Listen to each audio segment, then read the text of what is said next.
Good morning, Appliance Alliance community. Yes. How you doing this morning, Doug? I'm doing great, man. This is the first for you and me to hang out. No. Well, Like, maybe by just ourselves. you and me. Yeah. Yeah, just the two of us. Usually somebody So- with an accent is carrying us through the podcast, right? So today it's going to be two guys without an accent. Yeah, because yesterday you were the guy with the accent. I was. That was a great day. Yeah.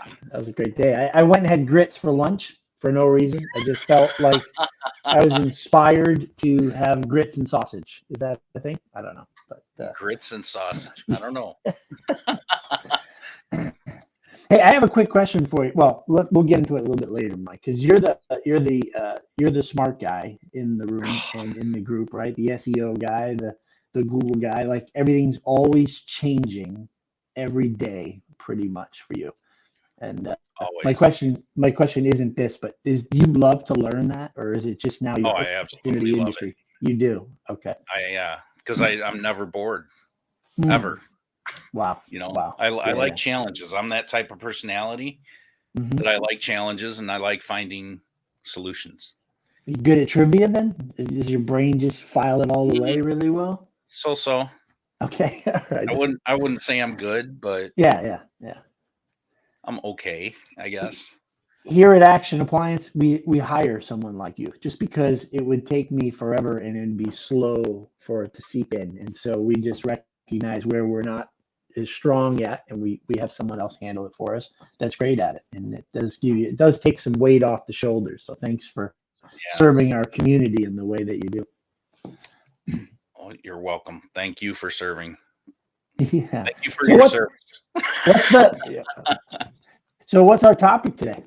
Our topic today is first impressions and leave behinds. Mm-hmm. So our theme this week is how to make your service business stand out. Mm-hmm. So we're gonna roll along and continue piggybacking off of your topics from yesterday. Or should I say y'all's topics from yesterday? Yeah. It was 5 stars, which kind of falls in that category of first impressions, right? 5 stars.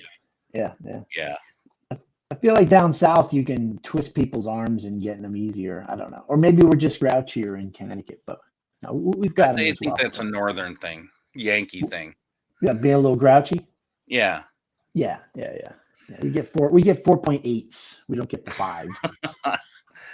There's always room for improvement. Chiming in. Good morning. That's Good great. morning.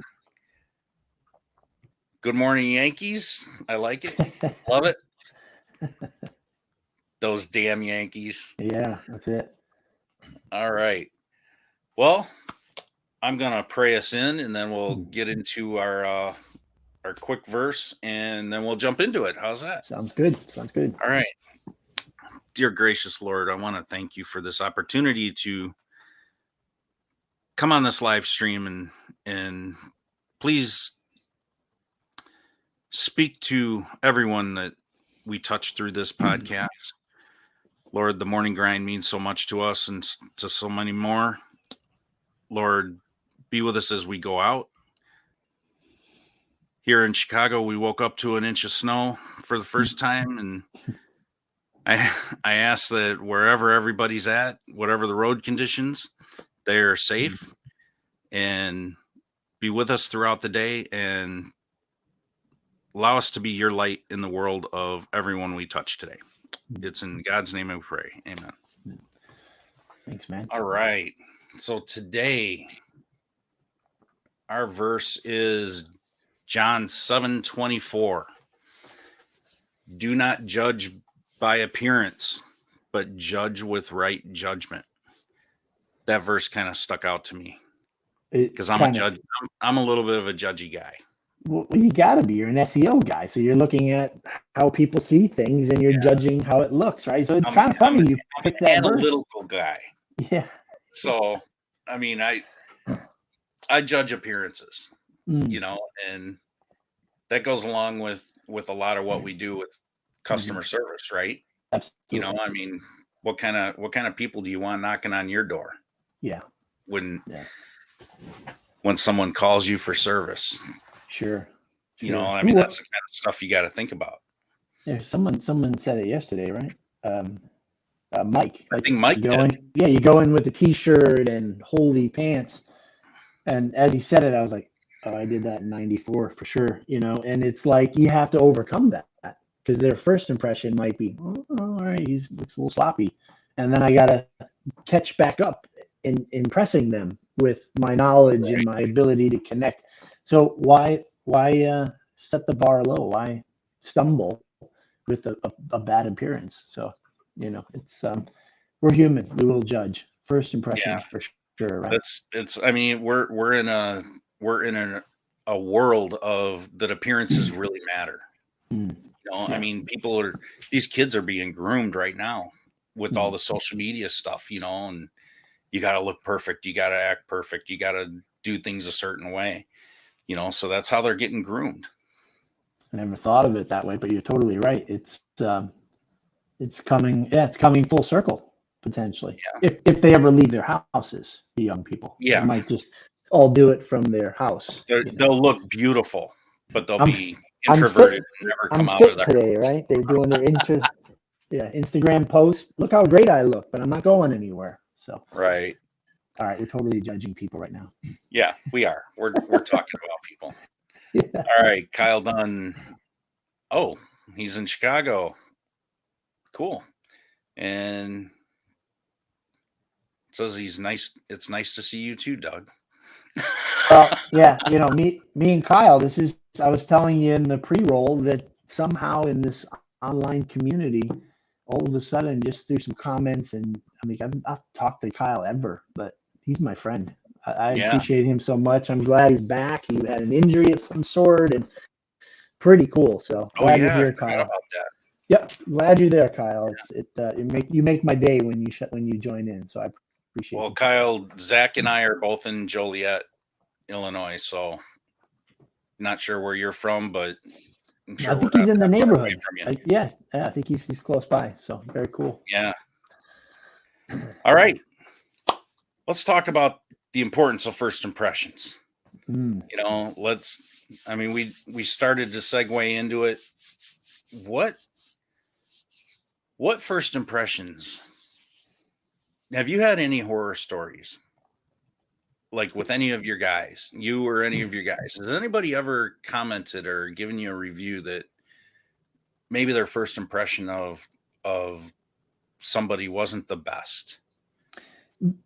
When we fall short and we stumble, most of the time, the disappointment was with the phone call, with how it was handled, or a misunderstanding there was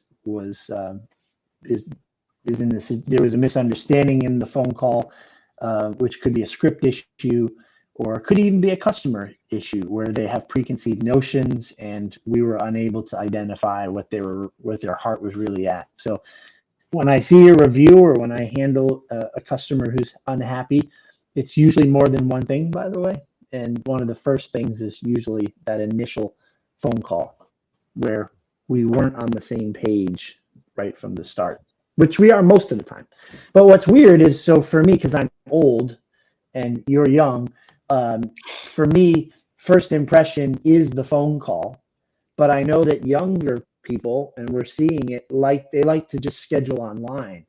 They like to text and schedule. They don't even want to speak to anyone. And that's a growing number. And that's pretty bizarre for me.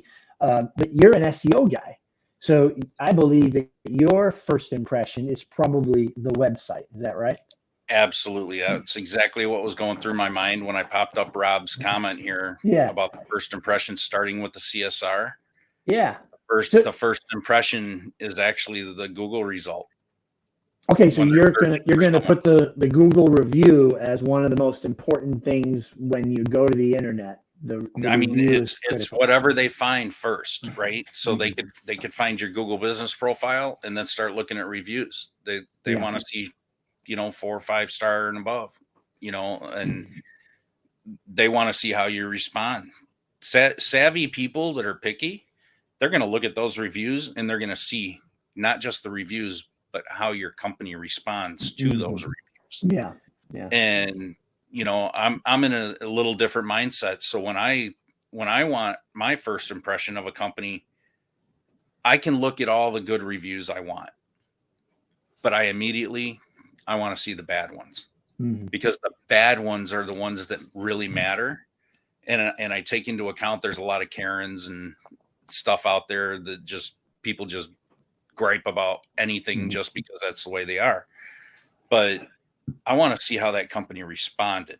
Mm. You know, did they even reply to those reviews? What was the situation? Were they really defensive and jerks to Mhm. that customer in their reply? Or were they, hey, we didn't even do any service for you. Mhm. You know, this was the situation. You know, sorry we couldn't help. You know, even though we tried and we did XYZ. You know, things like that. So, That's so, where I start digging. so let me ask you a question then. Is you being a website sort of guy as well, are there some couple basic things that a website has to have for that first impression? Is Oh, there, absolutely. It's got to be clean. I I've said this before on here. I needed mulch for my yard, and I needed to get a dump truck full of mulch brought in. And there were multiple people in my area that could do it, and literally just would not do business with them because their websites were so bad. Like okay. so bad, like with zero information. Their website was their first impression to me. So And was it an undone website, or was it a crowded website? Was it what it was was the thing? more that you could tell the owner just did it himself and didn't Mm. care, didn't have the knowledge, and didn't take the Mm. time to actually put some basic information like who they were or anything like that. And it was just a bunch of crappy pictures thrown up. And I'm Yeah. like, you know what? That's the impression that they're wanting out there. Mm. That's not the type of person that I want to do business with. Mm. Mm. You know, Interesting. and that's me. You know, and maybe I'm a little more judgmental because of the web thing, but regardless, it's your first impression. It You is. know, If you're going to have a website, it sounds like you've got to do a fairly decent job of hitting the basics of it all, yeah, right?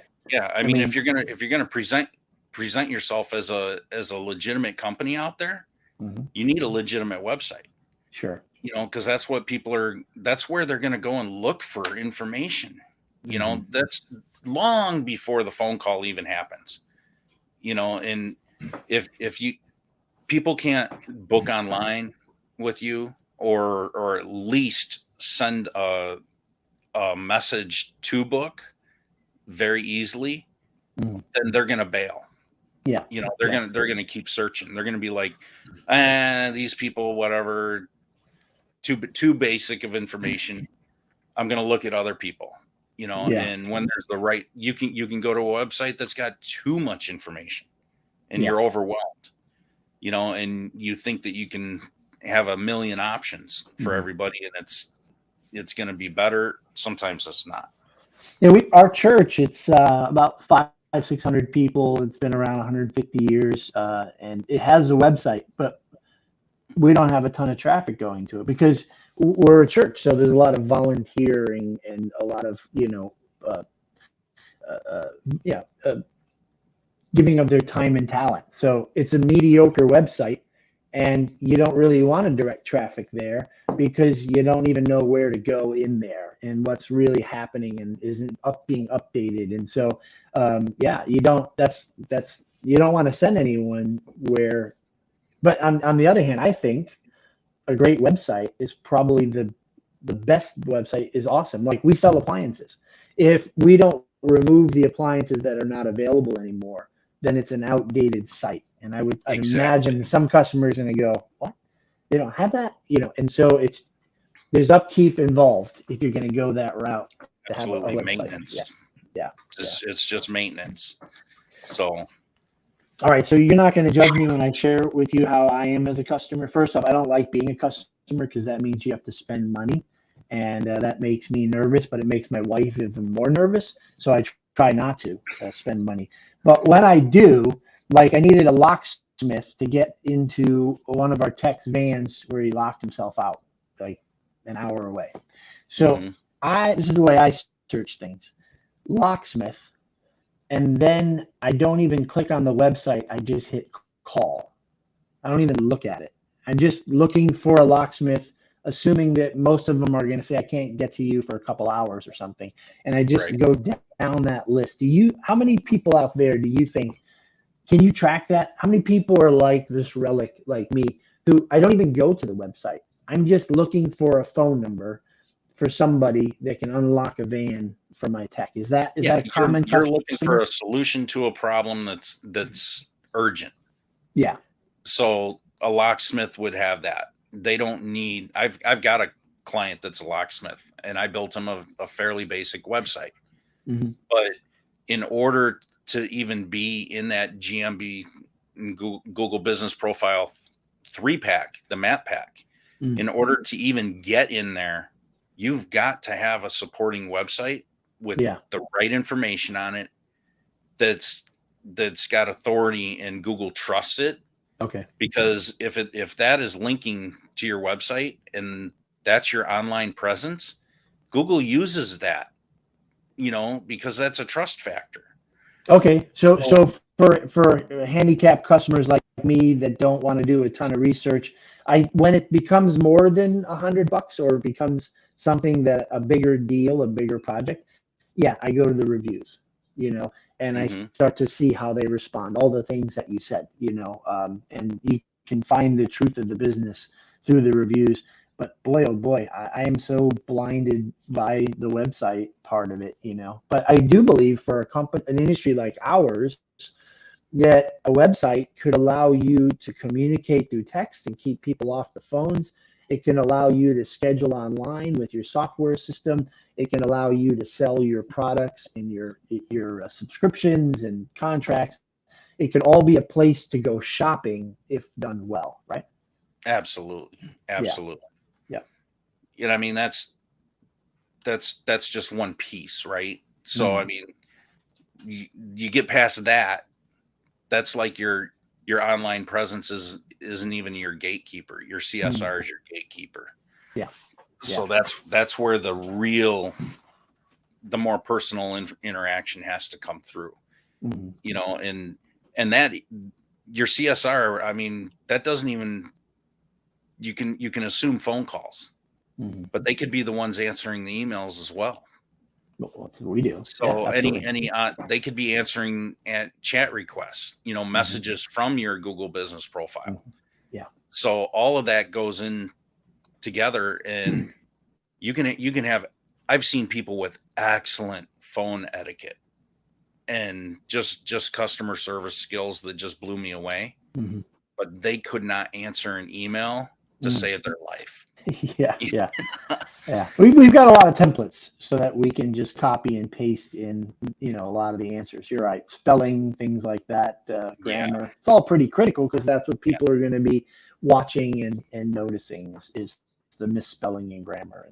And absolutely. I mean, how many the times inability you to got an communicate. email and run-on sentences and no periods and all that stuff. Easy. Careful, Mike. You're like, wow, what kind of uneducated person am I dealing with here? The appliance guy. Yeah, no, I hear you on that. Yeah, so I mean, so for me, coming from the Yellow Page land, that's when I started. The ad was pretty critical, but again, I think a lot of people just were hitting the numbers, calling the phone numbers, and the CSR was the first impression for sure. For a lot of people. Calling a place that has a call center that's out of the country and there's thick accents and you don't understand them, all of a sudden I think I'm calling my cable company, right? And you're just, what do we sometimes hope for if we have a hard time understanding them? Well, and I'll be honest, I'm assuming they're not smart people because I can't understand them, which isn't true, right? It gets in your head, it messes with your head. And then all of a sudden, I'm a little hostile, or I'm assuming that this isn't going to go well. I'm also worried about now these call centers will hire companies, 2, 3, 4-man shops, and are these people that you're subcontracting to going to represent your company as well, right? Right, exactly. I mean, that's the thing. If you're going to hire somebody like that, you better know what their business model is. Mhm. You better research it and really talk to somebody, talk to multiple people, and then test it out after you hire them. I mean, act like customers, have friends and family call. Yeah. Ghost shop your own services. Mhm. I think that's a wonderful way to do that. I used to work in a collision repair shop, and corporate would send in ghost shoppers, frequently. We had no clue when somebody would come in, and then all of a sudden we're getting a 40, 50 page report. Yeah. And it's like, okay, this guy did this, the CSR did this, and you're like, that's a really humbling experience, especially when there's video involved, and in person. So it gives you a very big eye-opening experience. Action Appliance, our culture and identity is that we're a small business, and that we're of the community. Now our community is growing, and we cover the whole state of Connecticut, so there's a lot of cities and towns. But we have a script that our CSRs are to follow. It's important, right? Because that script is going to state clearly what the expectations are, and make sure that people know what they're getting into.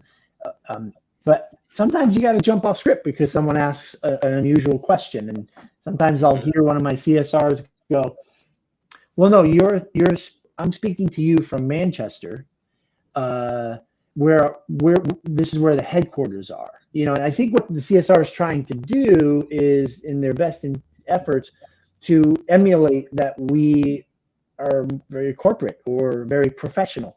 But those are the scary words that like freak me out. Like, no, do not say, the corporate headquarters, or do not say, because that's not what we're striving for. I can imagine some service companies maybe do, but we don't want that. Like, I like to not share where the tech lives, but have the CSR, when they're booking an appointment, if the tech lives in that town, say, yeah, we're going to have our tech, Larry, come to your house on Wednesday, and he lives in your area. And then that's up to Larry if he wants to share how close he is. But that's just making that connection. That's our culture model, is we want to stay appearing small. But we have online scheduling prompts. What do you call it? Reminder emails that the appointment's coming up. Robocalls to say that the appointment's coming up. All that says corporate, or some big corporation, and that's not what we're striving to be. But we love to have all that technology because it helps us. I think people are getting more used to that, though. They are, right? With the technology. Yeah, I mean, like you mentioned the Yellow Book stuff. I mean, and we talk about that as old school now. But in reality, it wasn't that long ago. I know. When you really think about it, it wasn't that long ago, but it seems forever ago. Yeah. Because of the fast pace of how everything's changed. Yep. But I think people are getting more used to those types of things. And when I'm receiving things like that, my doctor's office will send reminders through text, and for it's a software program, and we understand that, and it's just it's managing out that stuff. I think people are used to that, and it's not just one industry, it's multiple industries doing the same thing and making those shifts. So I think people are a little bit more in tune to it, depending on if you're a larger city or a smaller town. Sure. Maybe not so much in a rural area, because people with businesses may not be able to afford that type of technology because they don't have the volume to be able to. So, I mean, it's hit or miss. So do you see a day soon, Mike, that actually calling and speaking to a live local person will be almost like the Yellow Pages, kind of phased out? I think it's going to be that 80-20 rule.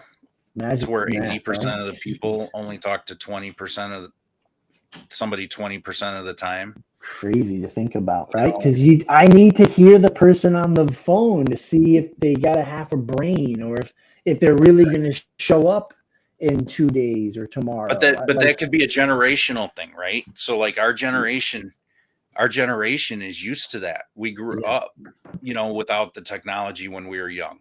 Now that these young guys and girls are growing up with this technology, their expectations in the future are going to be completely way different than ours.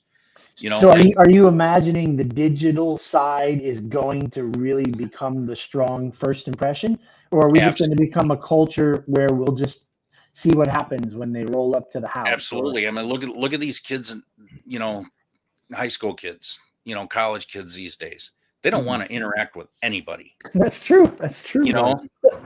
Like they want to interact with their circle. Yeah. But outside of that circle, they don't want to touch hands with anybody. They don't want to talk to anybody. We live in the world of online social media, and it's the most insociable media that there is when you really think about it. Yeah. So it's, wow. I think the personal interaction of that generation is going to change the future of interaction as we know it. It's not going to be anything like what we grew up with. Wow. And so, we started this thing with me going, so Mike, you love doing what you do because you got to learn every hour on the hour something new, but it is a fast-paced world and things are changing quickly. And the reality is I'm going to have to be willing to adapt to that, and make sure we have some fast typers with some great canned scripts that we could pop in there, because like you said, it might just be, what is my daughter's generation going to be like? Are they going to do a ton of research? Are they going to, it's could be very, very different. I deal with it every day. I mean, I deal with a technology world, right? To where I'm trying to cross those boundaries of what we grew up with versus what reality is now with the online stuff. And it's hard. It really is hard trying to find that balance of the customer experience online and how it can mesh with the customer experience once they get past to a real person. Right. There has to be a real nice transition, a nice blend of all of that, and they have to work together. And that's the challenge. They really do. Yeah, I don't have numbers, so I won't make up percentages, but we do have a growing amount of people communicating through our portal, which brings in Facebook, our website chat page, our email, and people can actually text us as well. So we have that all coming through a portal where we assign, at this point, one person to keep up on it. But I could easily see in the next couple of years that becoming a more common approach. I know, like when I have to talk to my bank or the cable company, I'd rather just do the texting, the chat thing, than actually get on the phone with them, because then I guess I could be a little rude. I don't know, and it won't be so personal. I don't know. But when I'm making a call that I'm not particularly interested in making, I will use the chat. So even a relic like me is transitioning towards that a little bit, right? Yeah. I mean, it's a personality thing. It's all in what they're used to. Some people don't ever want to pick up the phone and talk to anybody. That's a big deal. They just want to send a message, and sometimes I'm guilty of that. It's like it depends on my mood. Sometimes I really want to talk to a person. Sometimes I don't want to talk to anybody. Just answer my dang email. Give me the answers I'm looking for. I was very clear in what I expected. Don't tell me that I need to call you to get those answers. Yeah, pretty much. So Mike, what do you think about first impressions being even before Google, like social media or TikTok or YouTube?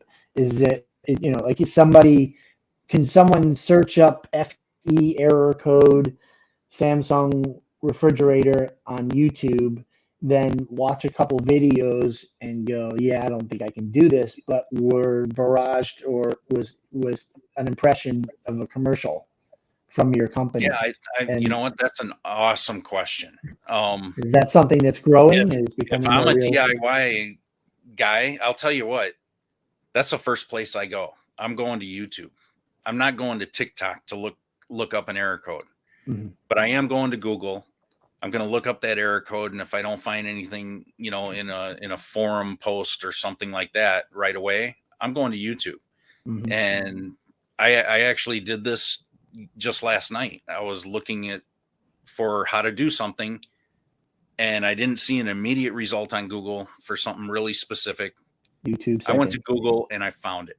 Yeah. And at midnight, I went for a walk, and I'm listening to this YouTube video Yeah. as I'm walking around my neighborhood, and just learning, something that I wanted to learn, and basically kind of get a second opinion on it Mm. is what I was doing. And if if that information is out there, I'm the type of guy that I don't look at one source and say, okay, that's the answer. Mhm. I'll look at like 2 or 3 different sources and see if they all say the same thing, and that's the solution. But if it just confuses me the more I watch Mm. different things, then yeah, I need to call an expert, Mm. and I'm the kind of guy that I'm a problem solver. So I like the challenge of trying to figure things out on my own. Mm. And you got to think a lot of homeowners are this way too. Oh, And I think you're making all kinds of guys cringe as you're saying this. So they're I like, we know wouldn't that. want Mike to be our customer. But I think that the reality is that there's a natural tendency for all of us, because the information is right at the end of our fingertip, that we're all going to go. Like I was, checking out growing grass, and I watched like 4 videos, and then I went, no, I don't want to do that. I'm not. Right. I already can see how they had to edit the video, that there was some challenge there, and then they started talking about different pests. I said, forget it. So I'm an informed customer. I'm going to trust somebody, but I might be a rarer one. But all those DIYs for years, we've said as soon as YouTube came out, those people are the worst customers ever. But I have a feeling they're going to be the more normal customer, where they're going to have some information, and they're going to be slightly dangerous. But it's up to us to have a great customer script. I've ever had is an educated customer. I agree. So I don't look down on people doing those videos, because it does educate the customer. So at least they know what it could be, even if your diagnosis might be different. So you can't really look down on those, because they do educate customers. And I had a problem with both my Samsung stove and my Whirlpool washer, and I didn't know what it was with either of them. So I immediately went to YouTube and I started looking things up. You didn't call your friends? You called Zach first? Okay. I ended up calling Zach, because even though I'm the type of guy, I probably could have fixed it myself. Yeah. I didn't want to. Right. That's the thing. It was like, you know what? I got a friend that can do this. He's in the business. I'm going to just call him and pay him. Yeah. And I ultimately ended up giving him $100 more than he asked for, because I appreciated him. Yeah. So, but you're just stirring up all kinds of like just negative energy with what you're saying here. You realize that, right? Because a more educated, informed customer often, at least in 2022 and the last 10 years, will now downplay our skill set because they have that information. So, but I'm just suggesting, Mike, that we are moving in that direction naturally, that nearly every customer, or most customers, more percentages of them, will go and poke around first. And it's going to be up to us to have a great script and a great way to help that customer understand, congratulations for getting to where you're at. And it's up to you if you want to use us. And this is how we're going to handle it the rest of the way. We have to sell ourselves, and it's a little bit harder, I bet, in the beginning, because the the analogy that's been beaten to death is when we look on Facebook and you still see guys, and I'm not judging you guys, but all right, maybe I am. For you guys to go, I don't fix LG and I don't fix Samsung. That's like a 15-year-old whining story. When we used to buy Samsung parts and we'd order a motor and a valve would come in the box and the customer's angry, and then you reorder it and the valve comes in the box and the customer's blaming you for Samsung sending the wrong part. You're like, that's it, I'm done. I'm not buying those Korean parts because they don't have their act together. So we, for a very short time, suspended doing LG and Samsung, but they got their act together. And now they're pretty much, Samsung's probably in like 45% of the homes in America. If you want to put your blinders on and say, I'm not going to service Samsung, you are missing out on helping your customers. And so I say the same thing. We're going to have to deal with people being more informed. We're going to deal with the Mikes of the world, guys, who are going to go and check things out and then say, I'm going to call an expert. Now we have to sell ourselves on being an expert with you having some knowledge. This is going to, I think, can be a reality for first impressions. Right, Mike?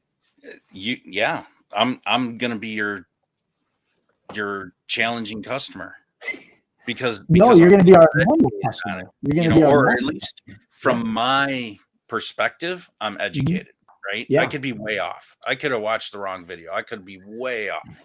Right. But I am educated in my own mind. I'm that legend in my own mind. Yeah. And I'm gonna question things. Right. Because I've researched it. Yeah. But like on my side, I live in this technology world. I love customers and clients that actually know a little bit, that know more. Yeah. I'd much rather deal with somebody who knows, what they need, rather than try and explain it to a total noob from the beginning that knows nothing about it and hasn't done any research, because to me, it makes the sell easier. Yeah. I don't have to explain as much, and I can literally go in and say, you know what, you're right. Or, okay, you watch this. Here's where that may be wrong. And this is how we have to diagnose it to know for sure. And the person that you watched on YouTube is also a DIYer, and they just fix their refrigerator. Something, you're going to probably be the early adopter of dealing with semi-educated people coming at you, the professional. Like, it's already happening for you now. There's appliance guys that have been doing their own SEO, and you're looking at it and you're going, okay, well, we're going to start over, and you're going to be polite and respectful about it. But they're going to sit there and go, hey, man, I've done my research. I've done it for 10 years. And you have to be polite and kind to them. And you have to your script has to bring them in to have them realize on their own time, not with your words saying, hey, buddy, you're calling me because you don't know what you're doing. You're calling me because you've not gotten the business. You realize you're not there. You're calling me because I can see it. Your website is trash, dude. You can't say all those things. So you're in the pioneer land of educated SEO DIYers that you have to prove yourself to them, and that what you are going to deliver is going to be successful. So you're actually, it doesn't matter what business you're in. It's having the knowledge and being able to articulate that you have that knowledge that they need. Right. And it's not so much about, you're there to solve a problem, but they want to know that you're knowledgeable enough and experienced enough to solve their problem. And that's what makes people comfortable with you. And when it comes to customer experience, making people comfortable with you is the key to everything. When someone's comfortable with you, they will do business with you. I mean, this conversation, in my opinion, Mike, can go on for a long time, because now you have to think about, when do you want to when is that moment the right moment to have? When the technician's in the home and the YouTube video and the semi knowledge comes in, that makes a service call go a lot longer because there's a lot of building up of trust. Or do you do it on your website? Do you have Well, I testimonials? think it all works or together. You have to work on it from all different It standpoints. starts for sure. from everything, all the way from your Google business profile to your website to the, your first interaction with a CSR, Yep. all the way down to a technician. And it doesn't end there. I mean, it's leave behinds, it's follow-ups. We didn't even talk about leave behinds today yet. Right. And we got to wrap it up, but there's so much involved. Like, what's going to make them call you back? What's going to make them refer their family and friends to you when they're asking? I mean, in my association here where I live, in our community, people ask for referrals all the time in there, all the time. And they're like, call this roofer, call this siding person, call this, plumber, call this appliance repair company. And it's amazing how much that happens. And that's just in my little community, in my little corner of my little town. Yeah. And I'm sure that's happening all over the country on a consistent basis. So times. Yeah.